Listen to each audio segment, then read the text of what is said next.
Good evening, friends. It seems like old times, doesn't it? Not that long ago, this was the primary way that we all connected. And yet, here we are once again, thanks to Mother Nature keeping us indoors.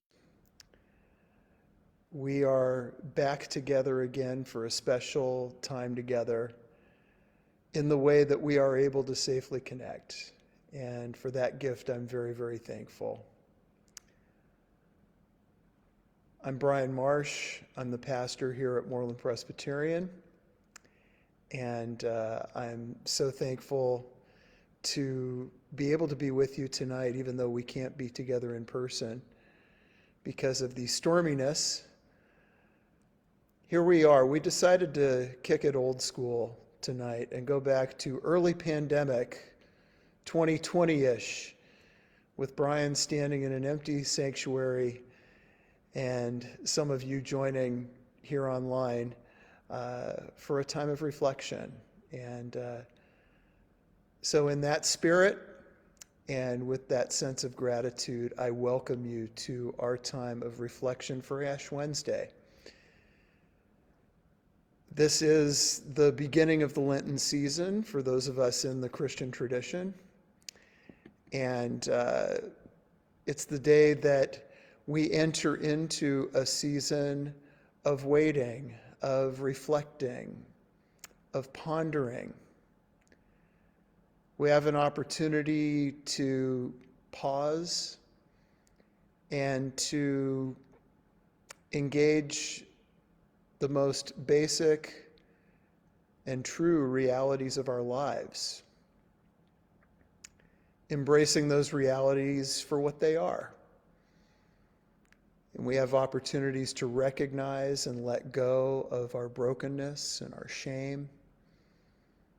We have the chance to seek wisdom and strength for living out our life's journeys more faithfully and hopefully more freely.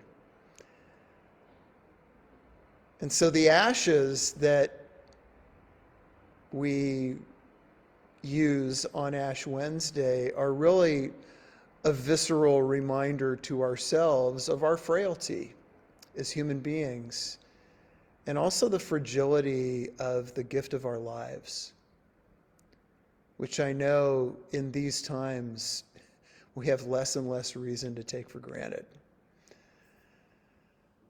But I also sense that a season like Lent appears not as a required time of shameful self-recrimination like the monks in Monty Python and the Holy Grail, whacking our foreheads with thick boards. But rather, it's not a time for that. It's rather a time to receive the gift of space. Space for reflection that can lead to repentance. And repentance is one of those heavy laden and words with a lot of baggage coming from the Christian tradition. And literally all it means is to turn away from what leads us towards inertia and death and turn towards all that leads to illumination and life. In other words, Lent is really a season where we have a chance to be set free from what may feel like a pit of paranoia and to be led into a meadow of metanoia, of transformation. And so we enter into this time really receiving it as a gift. We have a chance to take stock. We have a chance to look more deeply into what is going on in our minds and our hearts and our spirits, as well as our everyday lives. And we have a chance to lay it all out and to allow what is chaff, what is seemingly ash, and to allow the winds of Spirit to gently blow it away. Or even to vacuum it up like the cleaning crew is vacuuming up our narthex right now. Like we said, the best laid plans. We're an imperfect church. Did I say that already? And yet we recognize when the flow goes in a different direction and we go with it. And so here we are, as an invitation into this season of reflection.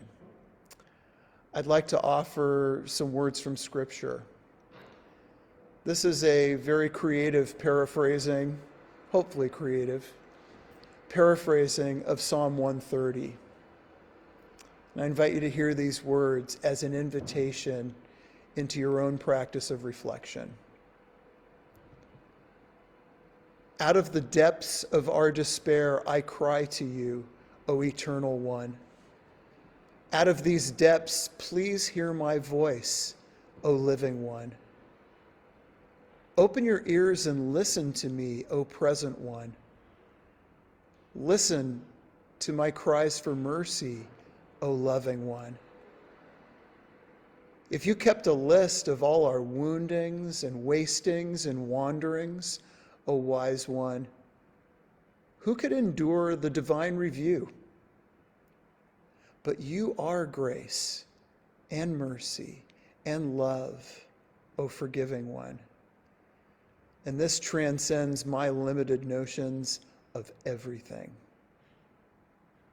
So I wait patiently for you, O Patient One.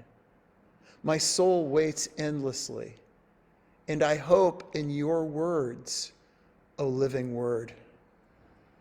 My soul waits longingly for you, O Mysterious One, waiting and watching till dawn, waiting and watching for the dawn. And so we, children of the Creative One, wait. We wait and we watch through this darkest night, searching for stars, desiring the dawn, starving for Spirit, gasping for grace, longing for love, crying out for comfort, hunkering down for healing, holding on to hope.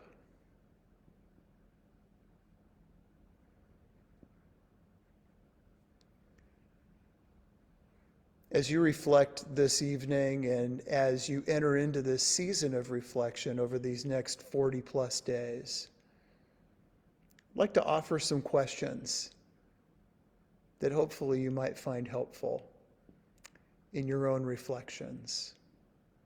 These are some questions I'll be asking myself in these days and weeks ahead. Where are you finding it most challenging to be honest with yourself? What's not working in your life? What's broken in your heart, your spirit, yourself? Where are you hurting? How are you suffering? What masks are you feeling required to wear for others, or even for yourself? What are you holding on to? What are you hiding behind? What truth do you need to recognize and own and embrace in your life?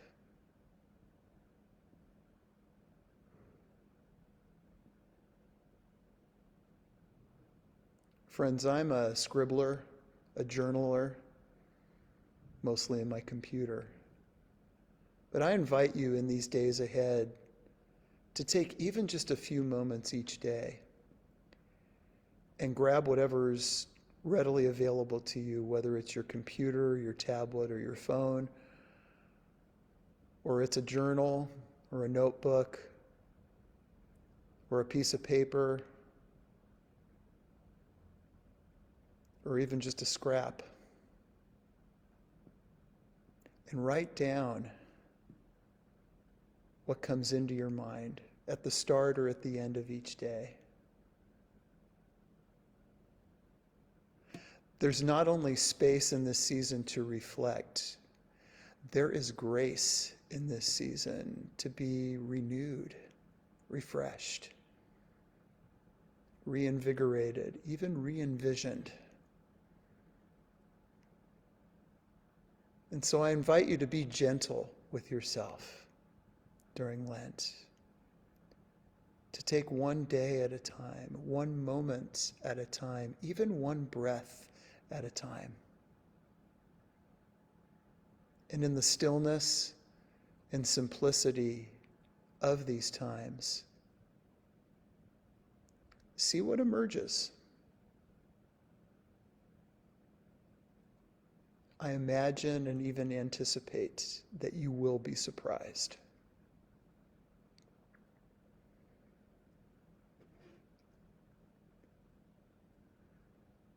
I have to admit that I'm disappointed to be here by myself along with the cleaning crew this evening and not with you all here, both online and in person.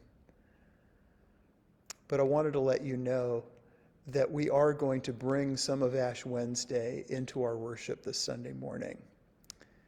We will have a chance for an extended time of reflection and even a chance to write out some of those things in our lives that we want to release, and to be able to do that viscerally here like we usually do on Ash Wednesday. Yes, the Weber Barbecue will be here. And for those who choose to do so, you can write down those things and place them into the fire and watch them turn to ash.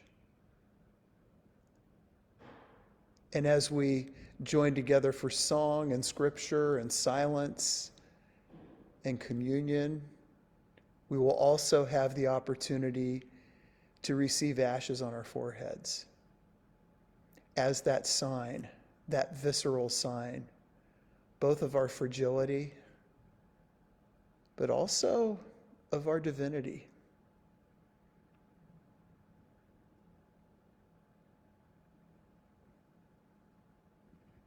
As we say in our celebrations of Ash Wednesday, remember that you are dust, and remember that you are stardust.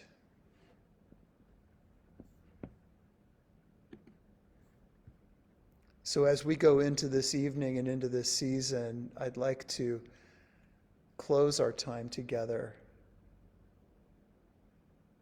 first with some moments of silence, just to allow the words that you've heard and the thoughts and visions that have entered into your mind and your heart and spirit to reverberate and to resonate and to see where they lead you. And so let's pause for a few moments of silence.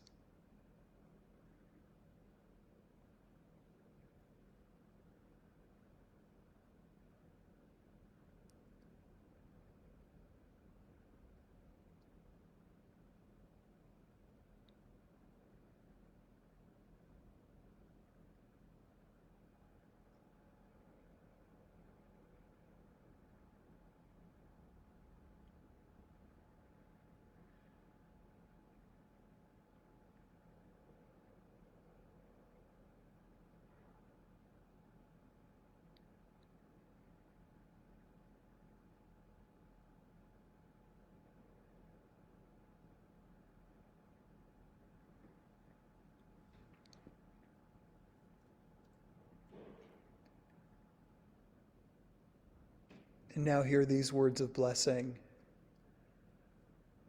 from the great poet Jan Richardson. blessing the dust. All those days you felt like the dust, like dirt, as if all you had to do was turn your face toward the wind and be scattered to the four corners, or swept away by the smallest breath as insubstantial. Did you not know what the Holy One can do with dust? This is the day we freely say we are scorched. This is the hour we are marked by what has made it through the burning. This is the moment we ask for the blessing that lives within the ancient ashes, that makes its home inside the soil of this sacred earth. So let us be marked, not for sorrow, and let us be marked not for shame. Let us be marked not for false humility or for thinking we are less than we are, but for claiming what God can do within the dust, within the dirt, within the stuff of which the world is made, and the stars that blaze in our bones, and the galaxies that spiral inside the smudge that we bear.